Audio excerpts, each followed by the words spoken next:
everyone. Welcome to another exciting episode of Wrestling with the Future. I'm your host, Psychic Medium Angelo, joined by my co-host, as always, Dan the Man Sebastiano, and Mike, Marvelous Mike, the Movie Maker Messier. How you guys doing tonight? Good.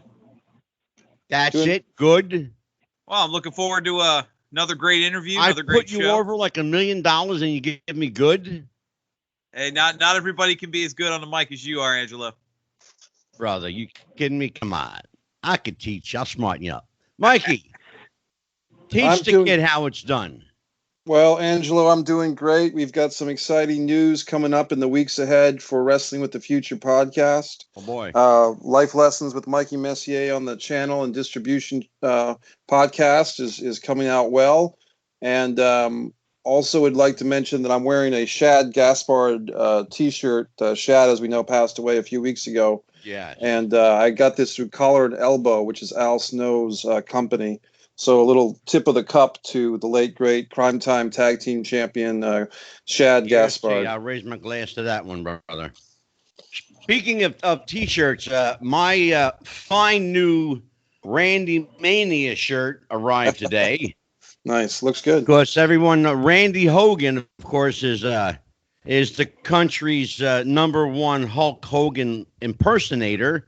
Had him on the show with Bill Apter a couple weeks ago. And Randy was nice enough to sport me one of his shirts. It's a fine-looking red shirt. And speaking of fine-looking, we got a very handsome young man joining us tonight. Good-looking guy, tall, dashing, dapper, been around the business since he was just a wee toddler. And I'm going to tell you a little bit about... Do you guys know anything about our guest tonight before I get into this? I do. Okay. I know a lot about Sam Houston. He's been around a long time, brother.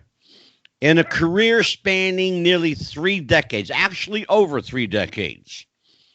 Sam Houston has paved the path to most certain success that would have made him a household name and almost did.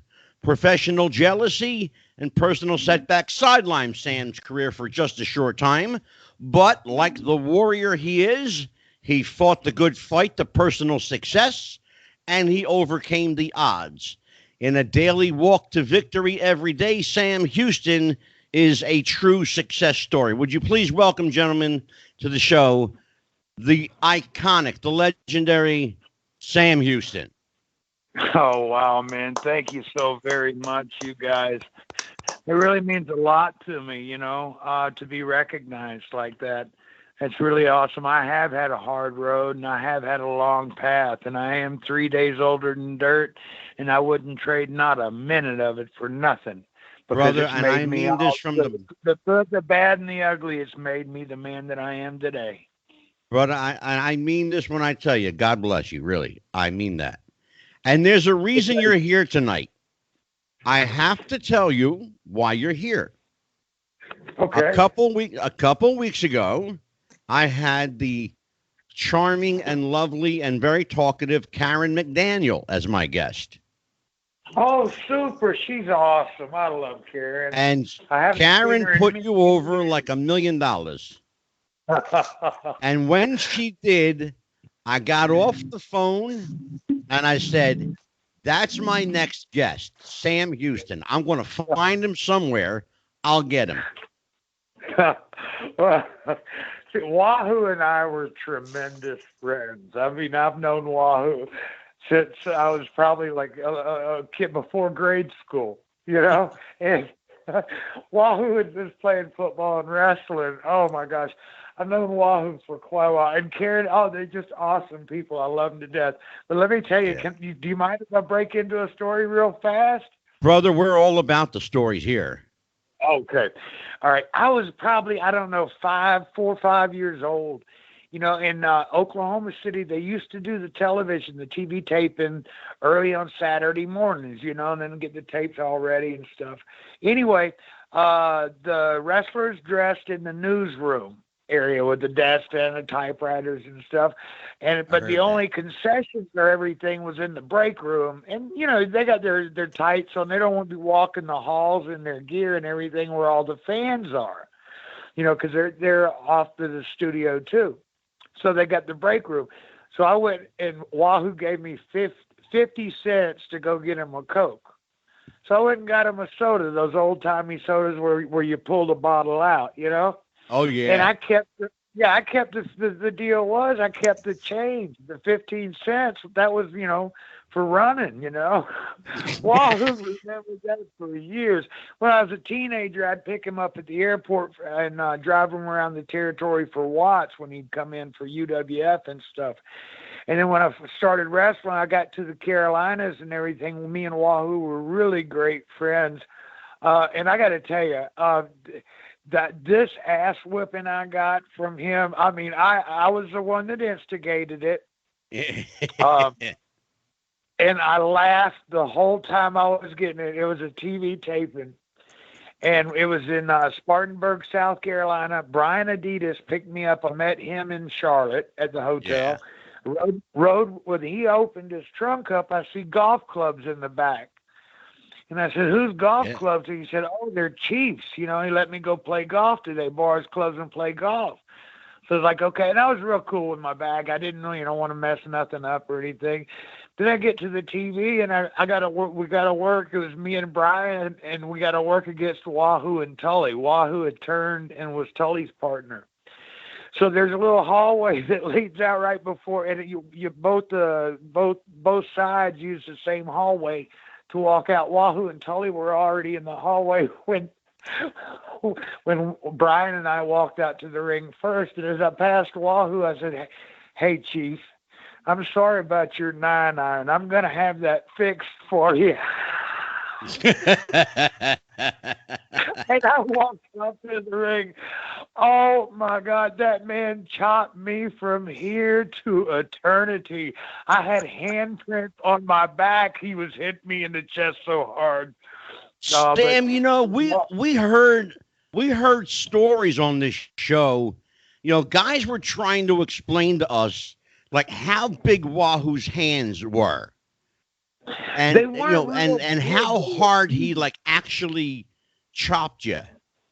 Yeah, was that a shoot? Was that for shoot with him? Yes. Yes. Oh man. And it should be with everybody, And and I'm going to say this real quick. It should be with everybody. If you can't handle it, go back to flipping burgers. You know what I'm saying? Yeah. This is a physical sport. Exactly. People get up in people's face now and all that acrobatic blah blah, and and the fans make sense with all that. But those same fans aren't going to get up in Ole Anderson's face or Johnny Valentine's face and say, "Hey, you're fake." Mm-hmm. Yeah, try it with Johnny Valentine, sure. Yeah, you shoot Spider Galento. I watched him grab an arm on a guy. This guy that it was outside on the sidewalk. I don't know how Spider Galento did it, but I mean, jerked this guy's shoulder clean out socket just with one little twist. It's like, wow. It ain't hard to do. Brother, if you know how to do it, it's not hard to do. Yeah, it's amazing. I learned how to wrestle in the dressing rooms growing up.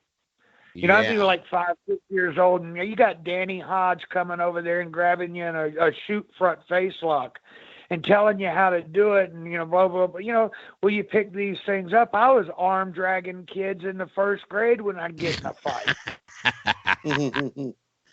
I should tell everyone that Sam talks about growing up in the business, and he literally did. If you don't know, Sam Houston's father is the legendary, iconic one half of the Kentuckians, Grizzly Smith. Also, by the way, one hellacious booker, a great booker, legendary booker, in fact. Also, Sam has a brother and sister that are pretty, they made a name for themselves too, I should say. Rockin' Robin, and your brother, what's his name? Jake somebody. Yeah, Jake the Snake. Yeah. Some Jake the Snake guy. No, so we should tell people that you have a hell of a pedigree, my friend. You really, really do. Yeah, my brother's got like the best mind ever for this business. I mean, everybody says it. I'm not tooting the horn for him or nothing like that. I'm just stating facts. My sister was one of the greatest ladies ladies heavyweight. Yeah. Oh God, she's gonna kill me for that. Ladies, Robin's not that heavy, y'all. She's only about 130 pounds or something. Yeah. But yeah, but she was, she didn't come through Moolah's camp or anything else. Nelson Royal, the guy that came out of retirement, Nelson Royal had been a world heavyweight champion, junior heavyweight champion. Yes. For the NWA for years after Danny Hodge. And Nelson, actually, when we were small children, that's where I learned to ride a horse. Robin and I performed in a couple of rodeos and stuff up there. We chased a pig, and you got to drag it across the line with their tail. We didn't win. Yeah. But when we were small kids, I watched Katie Diamond Lil knock a horse out. Yeah, I watched her knock a horse out on his place. So Nelson, our family goes back a long way. Well, Nelson came out of retirement to tag up with me to teach me how to be a ring general, because you had Magnum and Dusty doing their thing. You had the Four Horsemen, so and I was their number one target for a long time. Oh, sure. So Nelson came out and he started helping me to train me to be a ring general. That's remarkable. Yeah. Well, I'll tell you what, brother. If you're going to get broke in, that's the way to do it. I mean, it doesn't get any better than Nelson Royal. Well, now, Sam, how long? Please, let me take it one step further. So when my sister decided it was her time to break in the business, instead of going through Moolah's training camp or anything like that, Nelson Royal trained my sister. Right. So she had, and so she was the first woman's world champion of that sort that would go out there and give it to you like the guys. Yeah. That's how she was trained, Oh, absolutely.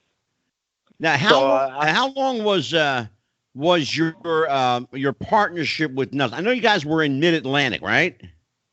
Yeah, we were in Mid-Atlantic, I guess. So that would be what our partnership, probably 84, 85, 86. Yeah, that sounds about right. Yeah, somewhere around there. I mean, I got to be honest with you. Sometimes dates for me are kind of hard. I went 19 years drinking 3/5 a day of alcohol a day. I've got almost 11 years sober now, folks. So, that's not an issue with me anymore. I don't mind people drinking around me, but I don't partake in it. And I have the attitude of, hey, you do you, let me do me, and we're fine. Exactly. Well, that's why, Sam, at the beginning of the show, I said what I did about, it's a daily victory every day. It really is. And, and I truly meant what I said. You're a success story. A success comes in lots of shapes and sizes and by various mechanisms. Certainly, professionally you had great success, but your personal success, the human story, is far more interesting than anything you could have done in the ring, because there were a lot of times that you shouldn't have been here, but for whatever reason, the big referee in the sky decided, you worth keeping you around. No, it wasn't my time yet. I'll tell you, the first time that when I was 17 years old, I passed away for 2 minutes on the operating table with getting my tonsils taken out. It was a horrible thing, and that's a long story. But after that, I was in tornadoes. I've been in floods. I've been in fires. I've been earthquakes, hurricanes. I've been through all the disasters. I've lost and had to start over so many times. I've been paralyzed, partially paralyzed twice. But even partially paralyzed, when you have something that don't move and you want to move it, you dig down deep. You see what you got.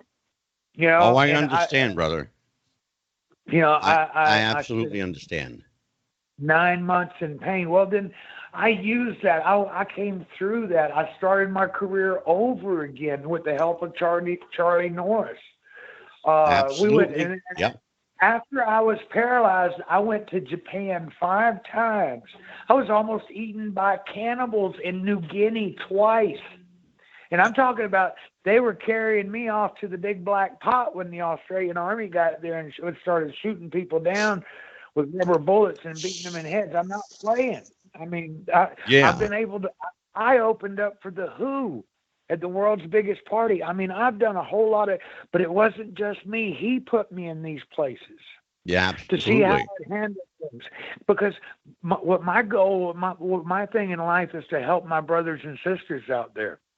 You know, everybody's going through something. I've been through it all. Sure. And if I can help, I want to help. Because the most important thing to me now at this point in my life is to make sure that all the people around me have heard his word, you know, the Almighty's. You know, Absolutely. and I want to say this, you know, folks, if you're not saved, you know, I'd like to see you. And if I don't see you before, I'd like to see you in heaven. So get right with the man. Get right with your maker. Absolutely. You know, Absolutely. Look, any time we have the opportunity to have somebody, you forward their testimony and witness, I'm all about it. I'm all about it. Absolutely. I want to give it all to you. You know, I want to give you the prison years. I went through. Check this out. I did 5 years, five hard years in prison. You know, for DWIs. Oh, Yeah. but I tried to hang myself. Both nooses broke. You know, wow. He had me stay alive for a reason. Yeah, absolutely. And my reason is to help others. You know, right now with all this crisis and everything going on right now, it's been a heck of a ride for me. I get up here I'm in North Carolina right now. I drove up here to North Carolina to fly out to Ohio to do an event in Ohio because a month or so earlier, I was the only name on the card, and I guess I don't know if word got around. I don't know what happened, but they hadn't had a box office that big in over 3 years. They ran out of chairs. People were hanging from the rafters. They had to stop selling tickets, you know, so they were bringing me back. And I can't wait to get back. Sam was at that show in Dayton. I'm not sure. It was Circleville, something. Yeah. Okay. Those guys were awesome. You know, I did a seminar there. They said that was the best seminar they'd ever seen. Well, of course they're going to say that to my face. They probably, you know. Oh yeah. That's that's the one I'm talking about. Yeah, it's right outside of Dayton. Yeah, I heard about that. Yeah, it was awesome. You know, and I was able to do what I do and do what I love doing for people that enjoyed me doing it for them.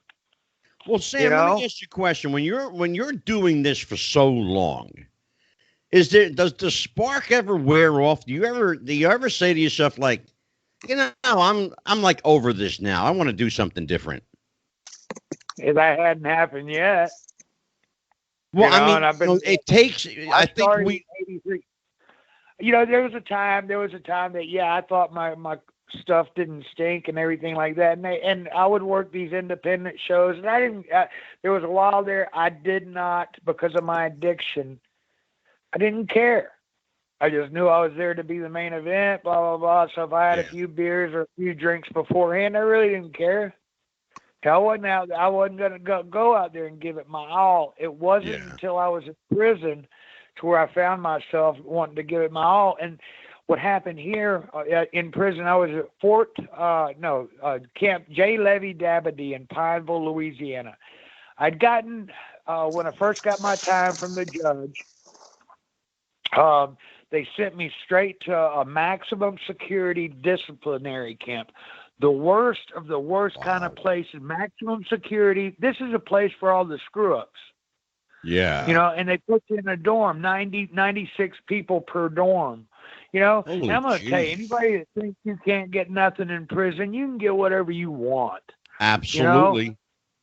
Um, Bet your ass. but anyway, so I got in a big fight with 3 guys. Gosh, I got to say this. I give praise to the maker because I knew if I went down, I wasn't getting back up. And I went through 2 of those guys when the guards got there, and I was going for the other one when the guards come in. Well, they had sold my commissary. Yeah, they brought all my commissary back to me. The warden didn't know who I was at the time because after everybody found out in East Baton Rouge Parish who I was, I got in 7 altercations in 1 week. Now, oh my God. I didn't have to strike anybody, and that's what saved me. I was able to grab a hold and make them cry. Yeah. And when I say make them cry, make them scream, holler, and cry. That's going to deter that next one. Is that something you found that people want to try you out and see like what this wrestler's all about? Oh yeah. You get stupid. You get stupid people coming around doing stupid things. Yeah. Making stupid remarks. The jail's full of stupid people. Yeah, but that's when that's when you grab them and make them cry. Yeah. Well, anyway, after all that, oh gosh, I got in that problem there, and I went through that, but I knew if it was going down, I wasn't getting back up. Yeah. Well, I'll tell you what, brother, we got a couple guys here that want to ask you some questions. So I'm going to turn it over to Dan the man. All right, Dan. All right, Sam, I'm curious. We've mentioned on the show, we've had numerous guests, and the narrative has always come down to the old saying that is often attributed to Eddie Graham, that the best characters, the best wrestlers are the real you turned up to 11. I'm curious, watching you come out and the dance and the moniker, where does the line blur? How did the Sam Houston character come about? He's not a character. Sam Houston is me, Michael Smith.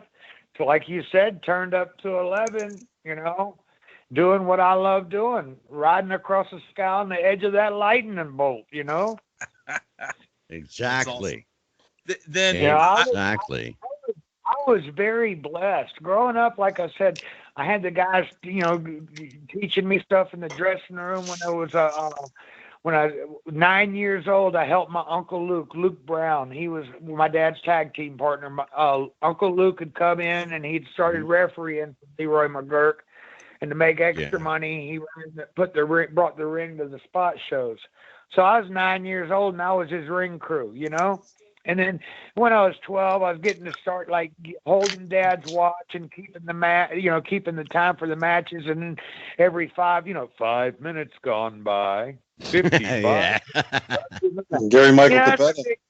For a 12, 13-year-old kid, setting the ring and bringing the jackets back and stuff like that. And then, running the ring crew myself, then getting to run all the music and then doing the announcing and stuff like that. And then, when it was time for me to break in, of course, I had my tonsillectomy. I didn't make it. I come back. I trained. I worked out. George Weingroff got in the ring with me twice. And I'm telling you, he stretched the crap out of me. But I came back for more. And the second time he couldn't do it he couldn't do it like he did it before. He still did it. But he didn't do it and I had the respect. Whole pile of potatoes there, right? Yeah. And then I went down to Florida and Dusty started me off as Sam Houston or Mike Sam Houston. And my first match was against Charlie Cook. I heard he just passed. Yeah. I'm sorry to hear that. My condolences to the family. But it was kind of weird. I'm not from Texas. My dad's from Texas. My mom's from North Carolina. I was born in Tampa, Florida, while Dad and Uncle Luke were wrestling down there. And after I was born, we took off to Texas. But I lived in 21 places before I started first grade. 21 different areas of the country.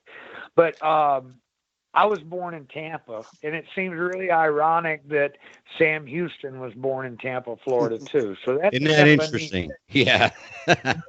Well, looking at I've got so many parallels. You know, I Right. was almost Absolutely. eaten by cannibal twice. I opened up for the Who twice. I sank the 8-ball on the break twice one night. You know, it's just like. Well, looking at Sam Houston, both you and the character, we've talked on the show before too about wrestling and certain moves, and there's certain moves that are very, very hard to do well and very easy to make them look ugly and awful. And one of those is the bulldog. And I'll admit, Sam Houston had one of the prettiest bulldogs I've ever seen. Absolutely. Thank you. And I'm saying curious. How did you settle on that? Because that wasn't really a move I remember seeing before watching you in some of the earlier matches. Okay, well, Jake's DDT was a complete mistake, and wow, did it get over? And wow, Yep. what a deal. So anyway, I was working, and we were up at Nelson's place. We were training. Nelson and I were working out with Ken Shamrock, getting him ready. Nice. So that's back then. Well, Shamrock had this suplex that he wanted to try, and I'd been trying to figure out a way to surprise people with the bulldog. And Nelson and I were talking, and like I said, made mention of earlier, I used to do a little horse riding and rodeo, and I learned how to rope up there at Nelson's and everything else. So I learned how to bulldog. So I was thinking I want to bulldog a guy the same way you bulldog a steer. You know, you're on the move. Yeah. You're jumping off the horse onto the steer. Well, so to be on the move while you're doing it, you got to be coming off the ropes. Exactly. You know, and you can't hit them, straight on or front to back. You don't want to hit them straight on. You want to hit them sideways when they're turned toward you. That way you hook that head, and they got to go. Yeah. And it's throwing the left leg up in the air. That way when they come down, they're coming down on them. You know? Exactly. Right. Okay. Exactly. Cool. But anyway, yeah. Thank you, though. I do appreciate that. Everybody else tries to take my thing, and I guess I should feel honored, that they do. Honored that they want to, try my, I don't know. Anyway. Well, I mean, I'd be honored if they did it right. Yeah, if they're doing it right. It's just like, I watch every wrestler out there, try to do the DDT, and it just irks me. If you don't know how to do it, don't do it. Exactly. Don't try. Yeah. If you don't know how to do it, don't. Yeah. That's like, it's funny, Sam, because Jimmy Valiant just told us basically the same thing just, like a week ago. Yeah. We had Jimmy on the show, handsome Jimmy Valiant, and God, he's great. He could have talked for another 3 hours. I had to cut them off at the 2-hour mark. But I love Boogie. I mean, I know Boogie a long time, but he basically said the same thing you did. If you don't know, if there's something you don't know, do one of two things. Number one, ask. Number two, don't do it till you ask. There you go. Makes a lot of sense, guys, and I noticed this in the dressing rooms now. As opposed when the dressing rooms where I broke in. When I broke in, you kept your mouth shut and your ears open. Exactly. And we walk around. You're the new guy in. You walk around. You shake hands with everybody. You introduce yourself to everybody. Everybody now, I've been to some of these independent shows and stuff like that, and guys all get all huddled together over there off in corners or along the walls. There's no camaraderie or anything like that. There's no respect given. Nobody, and I look at that and I think, oh, please. I ask them at places like the CACs and stuff, can I get in that battle royal? Because I'm going to teach them some manners. Hey, you know what, Sam? Thank you for saying that. I was in a locker room recently, and I got to tell you, no one ever noticed that anyone walked in. They all had their heads down, their earphones in, and their little phones going, their games or whatever the hell they were. That's not the locker room I'm used to seeing. No, and then check this one out. Then you go to some of these other ones. I did one in East Texas, and I walk in there with Rod Price, and me and Rod. Okay, well, first let me tell you how me and Rod and I used to wrestle. Wrestle against each other all the time. After I got out of jail, Rod and I have been really good friends. Now we go to church together. Well, we were down in South Louisiana, and we went to Luke Hawks has his group there, Wildcat Wrestling. Yes. So Rod and I went. We had khaki shorts on, tennis shoes. We're just going to watch the guys, see if we can give them pointers. Well, I got in the ring and I showed him a couple of things. Well, when I did, this one guy was snickering. So I was like, okay. Well, I didn't have my stuff, and I wasn't going to do anything. So 2 nights later, we went back, and this time I brought my boots and my gear. And I got well, he pulls up, he backs up. He was in a Jefferson Parish Sheriff's Office unit. He was a deputy sheriff. Oh, now, lovely. this is a man that needs to know how to protect himself. He needs to know what to do. People's lives are in his hands, right?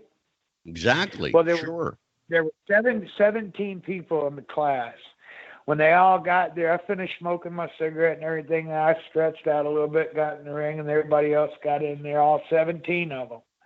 And that's the first one I pointed at, and I said, "You're first." And he said, "What?" I said, "Look," I said, I saw you pull up in your unit. I said, "You're a cop." I said, "You're supposed to know how to take care of everything." I said, "I want you to come at me with everything you've got." I said, "Everything you've got. Give it all to me." I love it. Yeah. And I made him scream, holler, cry, and tap out 7 times. That's beautiful. So Rod calls me over the corner. And he said, "Sam," he said, "a couple of them other guys are kind of snickering because of the way you're handling him." He said, "You need to teach them too." So I made all of them, all 16 guys, at least scream, cry, or tap out 3 times. That's wonderful. But and I'm not trying to be Billy Joe badass or nothing like that. But what I'm, it's all technique, it's all skills. Exactly. And I got news for you.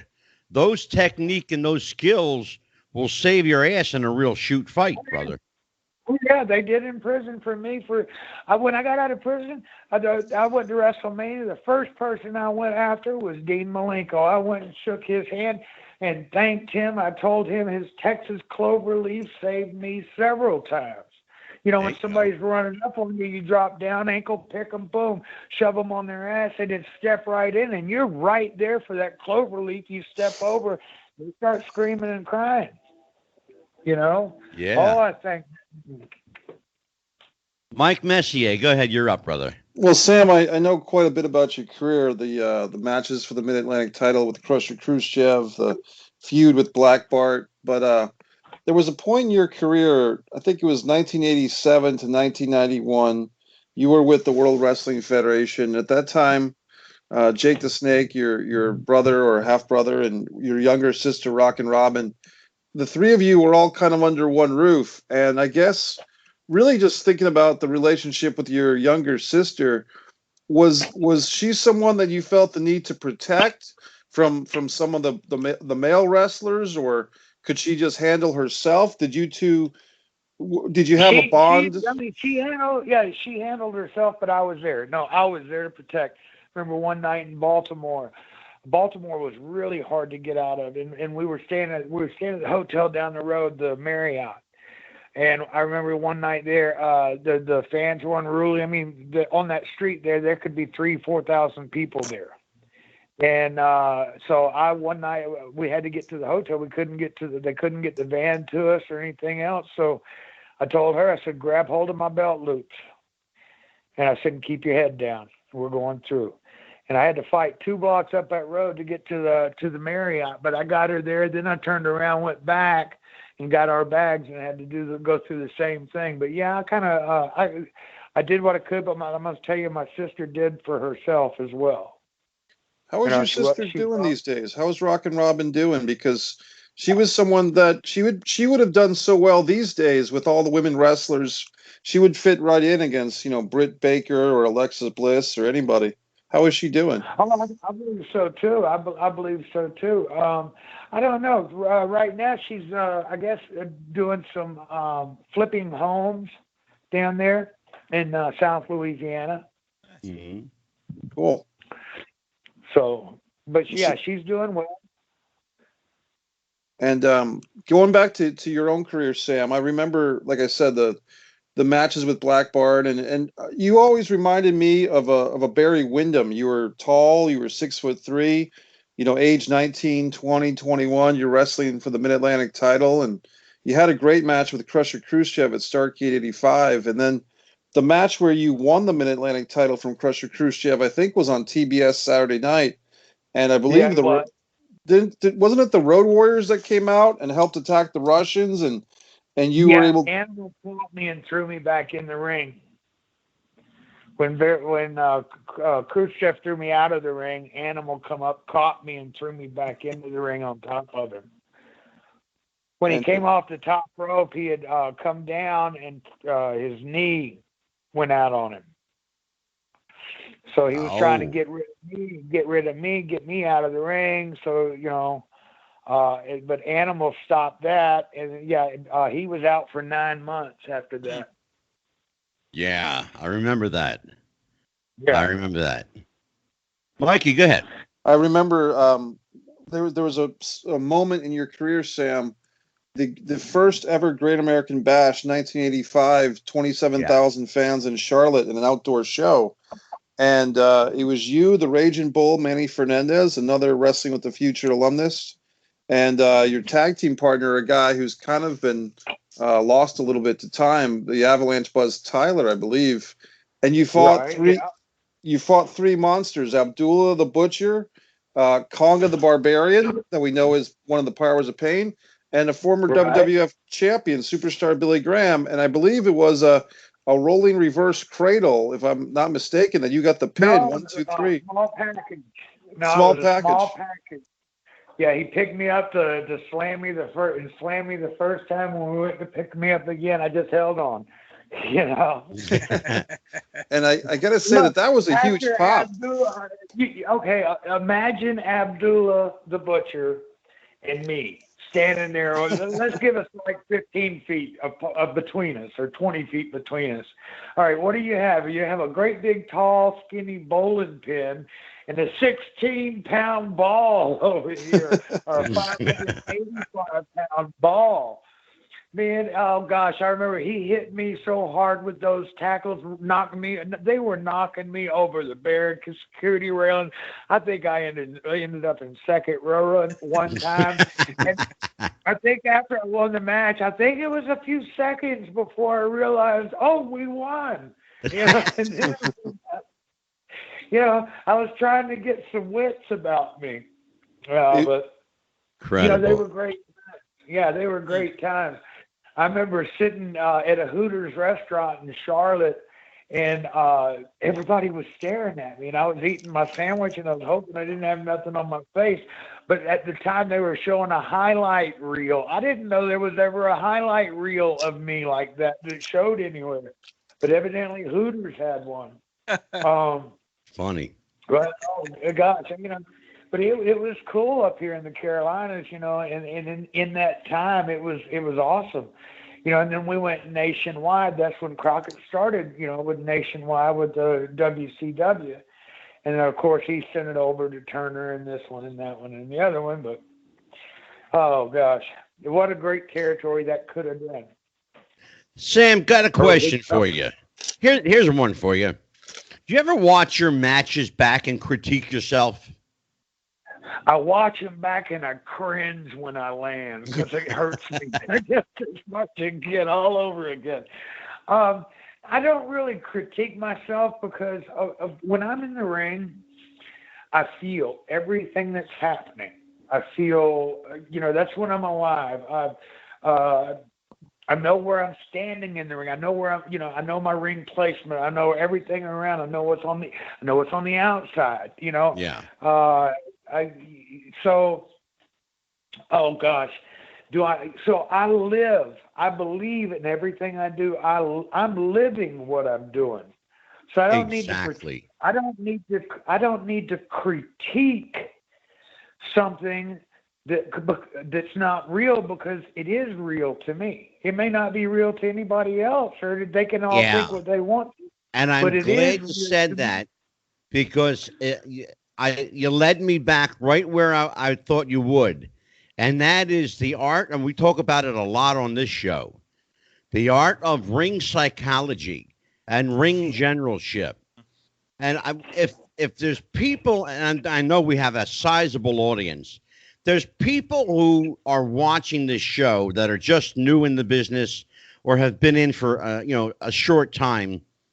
What's the one or two pieces of advice you'd give them regarding ring placement or ring generalship and the lost art of ring psychology, which that's like my pet peeve. Right. Oh well, I mean, first of all, you don't give everybody everything all at once. You know, Thank you know, you. Thank you. yeah, I mean, you're the one, with the finger. You're the one with the carrot backing away. Let them come to it. That's first. You know. Second is don't act. Be real.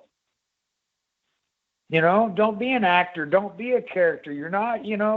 Oh, what about my Yeah. gimmick or my character? I want You everybody to don't have. hear what he just said.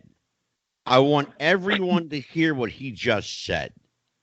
Don't You act. know. Yeah, don't act. Be real. I went to me and Rod anyway. That story a while ago.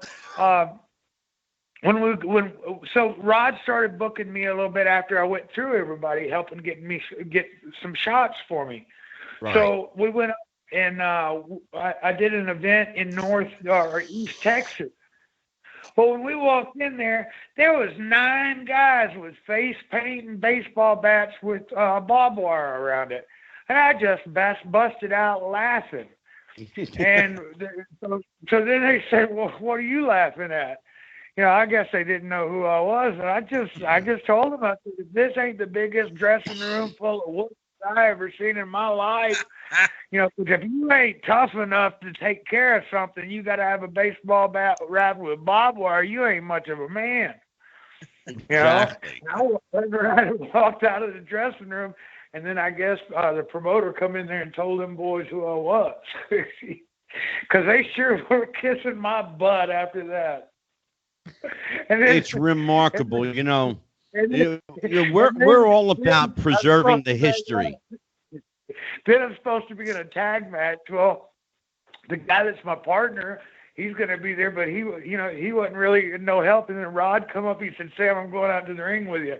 I said, "How come?" He said, "Because now they're talking about 3 people they're sending out there." I said, "They can send whoever they want to." And I said, "I got a chair." Jeez, that's crazy.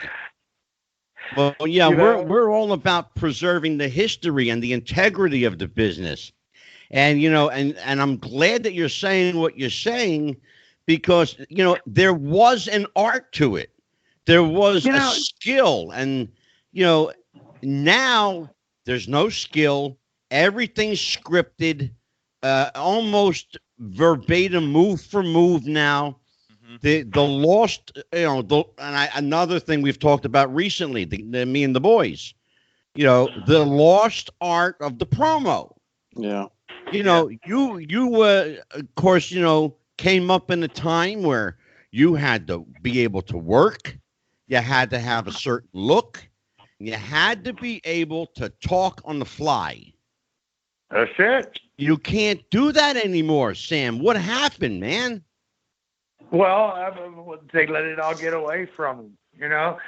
What happened is it started going away. The business actually went from guys being on the road 7 nights a week, 6 and 7 nights a week, working anywhere from 9 to 11 times, depending on how many times you work at TV. It went from that to always in the car and talking about the business. It went to that to wrestling every other Saturday night. Oh, and then what do? Well, we got this worked out for you. You just got to follow along. They took all the business away. That way, the promoters don't have to pay the money. Look at how much a promoter pays, like a first match now, $20. If the guy gets paid at all, sometimes you're getting paid in hot dogs, man. Yeah, I got news for you, brother. I know people, and this is a shoot. I know people that have paid the promoter for them to wrestle. Yeah, that's yeah. Yep. Yeah, I know people that have actually paid promoters to wrestle. You said something. I'm going to start a federation here in the Carolinas, and I'm going to let everybody with $1,000 come up and get in the ring. There you go. You said something in part of your answer. You said something that may have been lost on some people, but I picked up on it very quickly. In fact, the car rides. That's where you got your education, was in the car. Yes. Right. That's where you got your psychology. And the beauty of it is everything that I heard in the car, or everything that I hear after the event tonight, I can put it to work tomorrow night instead of having to wait 2 weeks or a month. Or, I remember, I had my first 100 matches down in Florida in a 3-month period of time.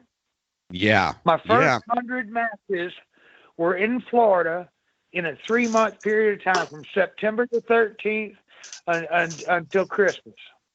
I believe that. I believe every bit of that, because when now you got guys been in the business 15 years and haven't had 100 matches. I was just going to go there. We had our friend Magnum TA here 3 weeks ago. Magnum was telling us when he was in Florida, he had 500 matches within a 6-month period. He said he was working every day, double shots on Saturday, double shots on Sunday. Yeah, and then for TV, you're wrestling 2 times, maybe sometimes more than that. Exactly, Sam. Exactly. So, see, what scares me, Sam, is that we're slowly but surely, and if you leave it up to some big federations, they would abolish it all. But it scares me that slowly but surely we're losing grasp of the wrestling that you and I know and love. Oh, yeah. Definitely. You got to look at it like this. Here's what they're trying to do. Here's what the manipulators and promoters are trying to do, because this is their picture of their perfect world, right?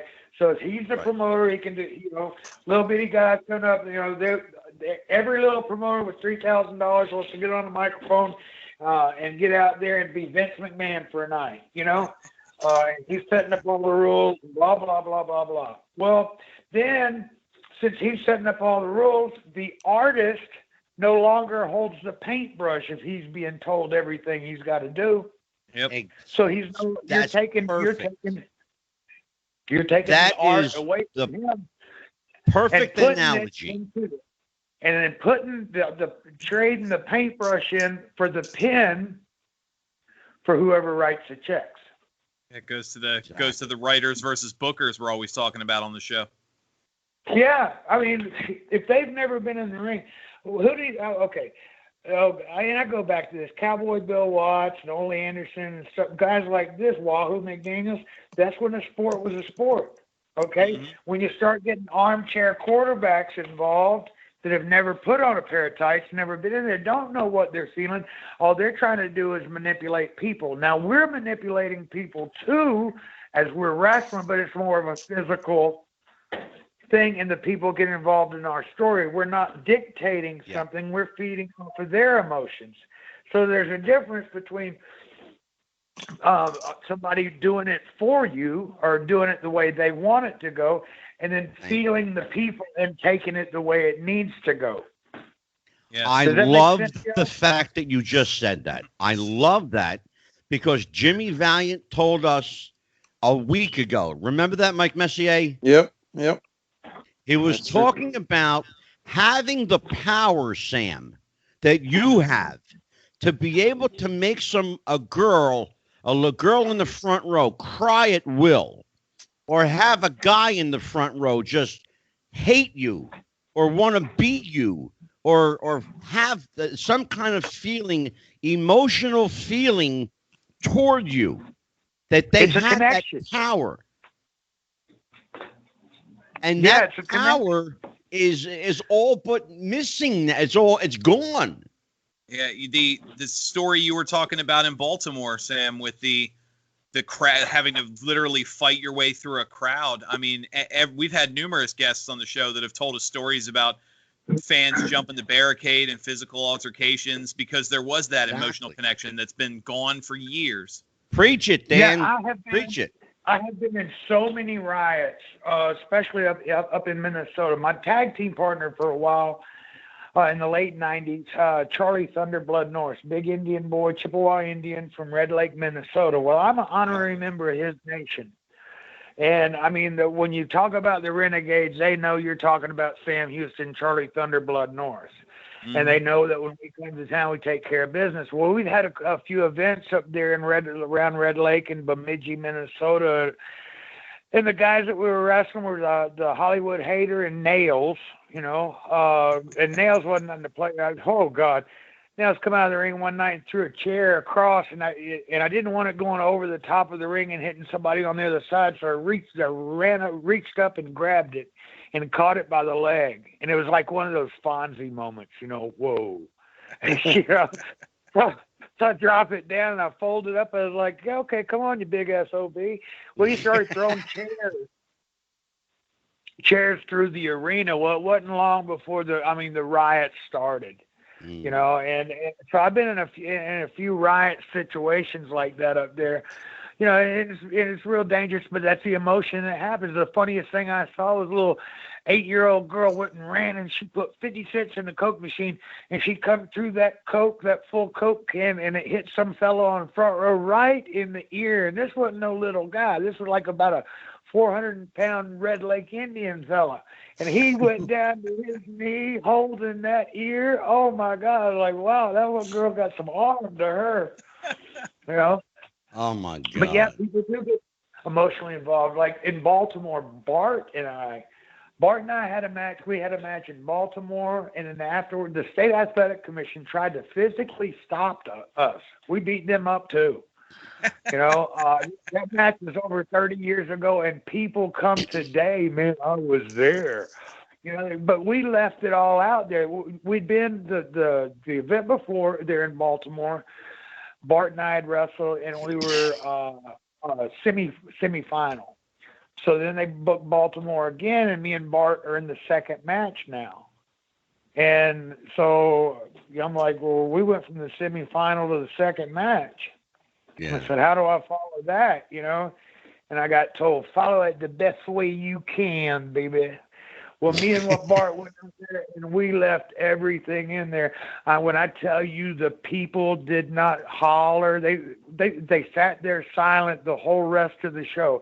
They rose up. They gave Ric Flair a small round of applause, you know, when he came there. But they weren't screaming and hollering. They didn't scream, holler, nothing like they did it reached epic proportions for us during our match. And then after that, it was like, just people milling around. They wasn't worried about anything. They had already been fulfilled. They'd seen it all. And me and Bart weren't allowed to wrestle in Maryland anymore or Pennsylvania because our matches were so brutal. You know, Sam, at the beginning of the show, I said that, you were well on your way to becoming a household word, but a couple of things sidelined you. One of the things that I mentioned was professional jealousy. Now, I know that there were a few people that thought you were a little too over for, as young as you were. Let's be honest about it. You were a kid, but you were super over, brother. So, I had a connection with the people, and they knew it. They could feel what I was doing. That's exactly what I'm getting at. Yep. That you're going exactly where I'm going. So what do you do in a situation where the powers that be, or at least some of the powers that be, are intent to hold you down and keep a thumbnail on you? How Well, do you break out and create your own niche? well, it's taken a lot of time. It looks like that's what I'm trying to do right now. No, it's just, you get slapped in the face, you get, hit back. It's like the dog that pees on the carpet, they wad up the newspaper and whop it in the nose. Well, there's only so many times you're going to be able to whop it in the nose before it starts chewing that, taking that paper away from you. Yeah. Well, I kept getting knocked down, kept getting pushed back, kept getting saying no, no, no, no, no. So, hey, finally you just, walk your own way. But I got lost to addiction. I got lost to alcohol. It was horrible, because you don't know what to do. You don't know what to do when the paychecks stop. I mean, I was making, I guess my best year was a little over $400,000, but I had a lot of road expenses as well, Sure. But you get used to those paychecks, and then those, $10,000 paycheck, they aren't coming every week, and then you fall. But you still think, you're still holding on to that Superman image. Well, I don't have to hold on to a Superman image. I am who I am. I do what I say nowadays. When I was down in Florida a couple years ago, 2016, I lost everything again in the floods. And that ain't the last time. A week ago, last Thursday night, tornado picked up my trailer in North Texas, shook it around, threw it around, flipped it twice. So I just saw a picture. I've got to make a trip. I got to get the money together and make a trip to Texas to see if I have anything salvageable. I'm here in the Carolinas. I've been offered a television show called Fulfilling the Needs, trying to help people. I've been helping some handicapped ladies with their homes during this COVID stuff. Yeah. Through the church. And I'll be working on another house tomorrow for the church, but help people with their ramps, whatever I can do, But I got to make a Texas, I'm getting a television show that's going to showcase what I'm doing to try to help people. Awesome. I got a friend. That's beautiful. I got a friend. His name is James Harris. People might remember him as Kamala. Oh, sure, absolutely.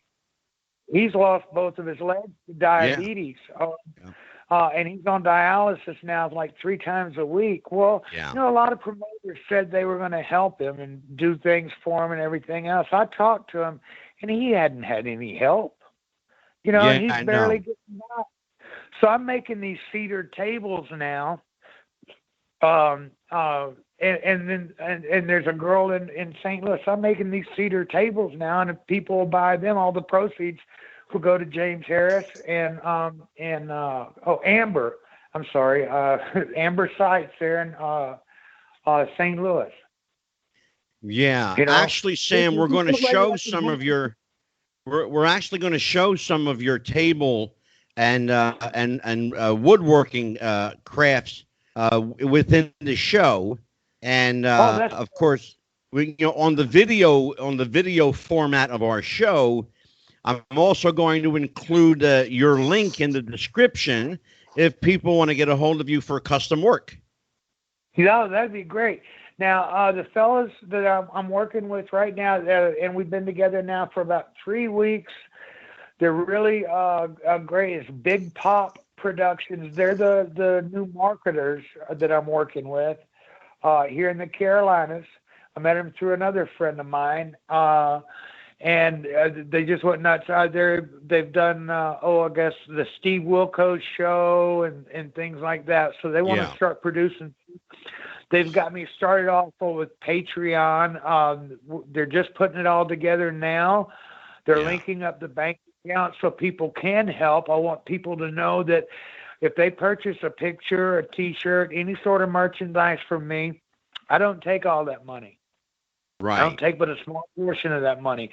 The rest of it goes to fulfilling the needs for people, whether it's my music CDs, whether it's the autographed 8x10 pictures, T-shirts, whatever you want, anything like that, because folks do need help. I can't do it all, but absolutely. Well, there are a great number of people that will help. And It we ain't the will guy that can certainly go over do there our and write part. the $100,000 check. It's not the Oh, guy that sure. can always write it. It's the person who puts $2.40 in the plate, or $1 here, or $5 there, or $20 here. I don't want something that I don't want something that people can't afford. I'm not Absolutely. trying to burden anyone. I'm not trying to burden anyone. But if somebody feels that they want to offer a gift, yes, let me humbly accept your gift and put it where it needs to go. Absolutely. I'm going to ask everybody just to hang on for a second. We're up on the 1 hour mark. I got to do our sponsors ad. We have a brand new sponsor, manscaped.com. So, you guys, you've been with me a while. Lately, life has been nuts. To be honest, it's even been hard to get out of the sack. But now, as we all head back onto the field of life, with the help of Manscaped's men's personal grooming supplies, it's a whole new ball game. And we're going forward, balls to the walls. Manscaped.com, enter promo code WrestlingFuture for a generous discount. We want to thank the people at Manscaped, particularly Kyle, our friend Kyle. Thank you for your sponsorship. We are looking forward to a happy and healthy working relationship. That's manscaped.com, promo code WrestlingFuture for a very, very handsome discount. All right. Having said that, Mike Messier, Yes. we go from male grooming supplies Right to to Sam me. Houston. You give me the pitch. Well, Sam, I wanted to give you the opportunity. I mean, we could definitely have you on again because so many questions about your career I Come would back have. Thursday night, right? Well, Yeah, you're coming Yes, back. sir. there you go. But Sam, I want to give you the opportunity for young wrestlers out there who, although the business may not be like the 1980s or 1990s with the temptations of the road quite as much, but there's still enough temptations out there for these young people, young athletic people, and there's a lot more, young women in the business now. What would you advise them to kind of keep the straight and narrow as much as possible, to stay clean, to stay healthy, to not go down the roads that might lead to some type of trouble in their personal lives? What would you say to these young folks? I'm going to tell you, and this is the exact way I would tell them. Yeah, I would first ask them, "Are you serious about this business?" And if they told me they were, I would want to sit them down and I'd tell them, "This is the greatest business in the world, but it takes everything. It takes all of you. If this is your dream in life, if this is what you want your destiny to be, if this is what you want to do, if you want to reach for the stars, not play around, not play acting, and not just walk around with a stick up your butt, but if you really want to find you, and you want to do it, then you've got to give it your all. You can't be second best. You have to go one step further than everybody else." Absolutely. Nice. Absolutely. One of the best compliments I ever got, and I found this again, I remembered this in prison, and this is what helped me. I was coming back from the ring one night in Philadelphia, and Paul Ellering, precious Paul Ellering, the Road Warriors manager, stopped me and he said, "Sam," he goes, "I just love watching your matches." And I said, "Oh, thanks. Well, why?" And he goes, "Because you always go that one step further to make me believe." Well, Absolutely. I lost that in my 19-year long addiction to alcohol. I lost that desire to go one step further. I became complacent. I could still go out there and have the best match on the card because I was one hell of a performer. I didn't have to try. So I quit reaching. I did just enough to get by. And I did that for a lot of years. And it wasn't until I found myself in prison to go out there after that big fight I was in, at the maximum security place, I got moved to J. Levy Dabadie, a Class A trustee camp where you got to go outside the prison gates and work. Now, I worked hard for 9 months on the road crew, paving roads, putting culverts in, whatever I had to do to keep the parish roads open. And that's where I found that, because all the other inmates were, oh man, don't do that, you make us look bad. Well, I wasn't there to make them look bad. I was there to make myself to drive myself and push myself and to be that champion that I once was. Exactly. I'm not going to accept being less than I can for my maker. My maker has brought me through this. The Almighty has brought me through all these trials and tribulations in my life for a reason. My trials and tribulations and everything that I've gone through this life has been for you, to see if I can help you. If you have issues, if you have problems, you can lean on me. I'll listen. Absolutely. That's amazing. Beautiful. Well said. Well said. Well said indeed. Well, guys, I'm really looking forward to Thursday night. Yeah, we are too, Sam. I'll tell you what, we're just getting warmed up. I'll tell you what, one final wrestling question. Now, in the days here, hopefully the last days of the empty arena era, we hope anyway. We hope that people will be back soon. Do you follow the product at all today's wrestling? Not really. I follow what I'm going to be involved with, in the things I do. I kind of like touch base, but it's kind of like when I was wrestling. I didn't like to know who I was going to wrestle before I got to the arena like that night, Why worry about it? Why spend your day, oh, you got Abdullah. Oh, gosh. Okay, well, I got 30 minutes to, try to figure this out instead of spending 2 days, Yeah. So, well, yeah. I mean, I was just going to say, given that there's, NXT and AEW, of course, Raw and SmackDown, would a company like Jim Crockett succeed in today's market? I think if they kept it on the ground, and that's what's going to happen is a rebirth of wrestling. You've had acrobatics and this, that, and the other, and a gymnastics show for so long now that people don't know. People have forgotten what wrestling is. When you bring it back to competition between two brutes pushing it out on the ground, that's when you're going to get the people involved again, not through all the high. It's kind of like, have you ever noticed now? All you hear if you're watching on TV is ha, ha. Yeah, exactly. Ha. Okay. You don't hear that. Go, man, go. Go, man, go. Yeah. Go, man. You don't hear that build up anymore. I know. Spot after spot after spot. There's no time to build. It's not until they get down to where they can start building again and people start believing in a hold again. You snatch somebody in a chicken wing and they're going to scream. Yeah. You're going to have to bring it back to that. You're going to have to bring it back to that.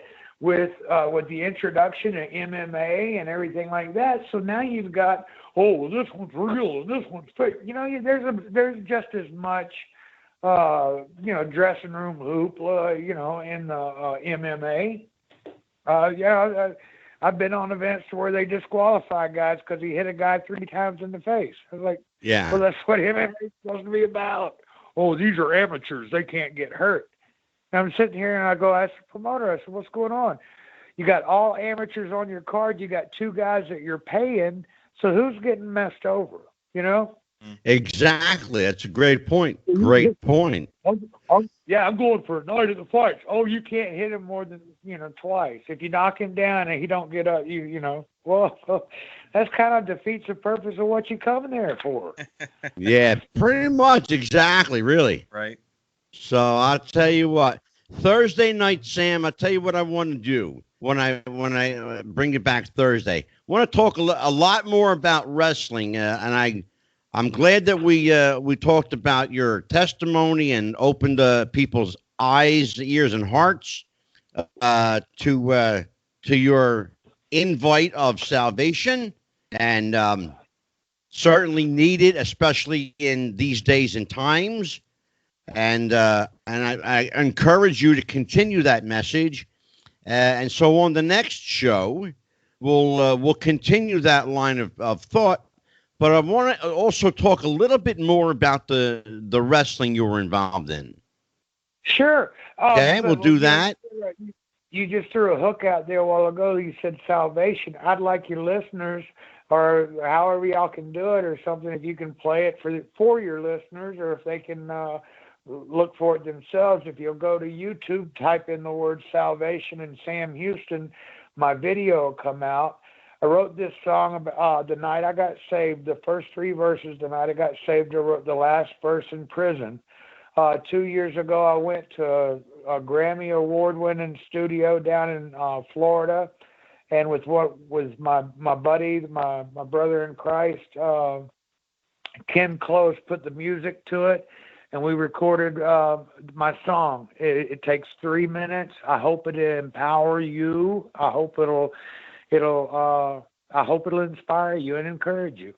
Well, I'll tell you what, Sam, if you'll allow me to, what I'd like to do is include that link in our description here, so they can go while they're watching your interview here. They can listen to your interview and hear your music video. Yeah, that'd be great. However y'all want to do it. Absolutely. I'm not real computer literate or nothing like that. I turned a computer off with a ball peen hammer one time. It cost me $800, but I got a lot of personal satisfaction out of it. And there was a half a bottle of Crown Royal involved in making that decision. So I'm certain. I'm sure there was. Well, when you run, I kept running into that brick wall of death is what they call it, or something. Some maze that you never get through. That ball peen hammer looked real good. Oh man, I'll tell you what. I'm looking forward to our second conversation on Thursday night. Really looking forward to it. All right, guys. Y'all have a blessed evening. Thank you, my brother. All right. Take care. Thank you. Good night, Sam.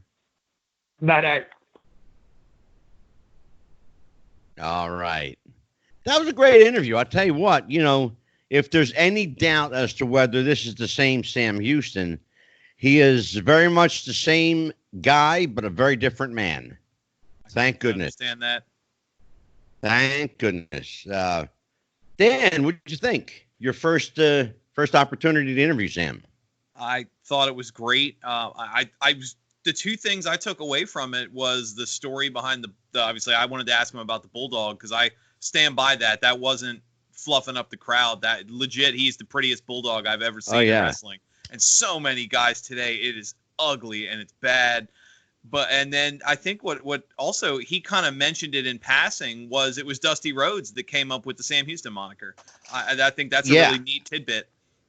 Yeah, and he mentioned it during the show. His real name is Michael Smith. Yes. Michael Maurice Smith, actually.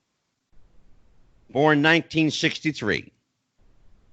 It's funny because he calls himself older than dirt. He's younger than I am. Well, yeah. So what does that make? Kayfabe, Angelo. Gotta keep kayfabe. That's a smart co-host. Smart co-host. So, Mike Messier. Talk to me, my friend. Well, it's great to hear from Sam. He sounds like he's in a real good place right now. And, these wrestlers, for young fans today, they may not realize that, the 1980s, a lot of people call that decade the cocaine decade. Yeah. And maybe that was more in the disco scene or the rock club scene. But the wrestlers had their share of temptations, as we respectfully call them. Yeah. So big time. The decade of excess. Right. So whenever you see a guy like Sam or even his half brother Jake the Snake come out of that thing as survivors, it makes you appreciate them all that more, because we lost a lot of good talent. We lost Mr. Perfect. Yeah. We lost Rick Rude. I think the one thing though, Mikey, that you're kind of touching on, and I like to because I'll turn it back over to you. But the one thing that we're kind of dancing around is that, Sam's brother, Jake the Snake Roberts, his father, Grizzly Smith, and Sam himself have all had substance and alcohol issues, substance Right. abuse issues and alcohol. Yes. But it starts with, I mean, if you're going to blame anybody, and not that you want to blame anyone, but, you know, let's be honest about it. You know, Grizzly Smith was he was a rough guy, you know, and he lived rough and he drank hard and he everything was in excess. I guess being, a young Michael Smith, or for this sake of the conversation, a young Sam Houston, young Jake Roberts, you got to kind of look to the oak tree to see where the acorns are. Mm-hmm. Yeah. And fortunately, Robin never partook in that we know of, but she's pretty straight-laced, and smart, by the way. Mm-hmm. Clearly smarter than both of her brothers. And maybe because she learned a lesson from her father.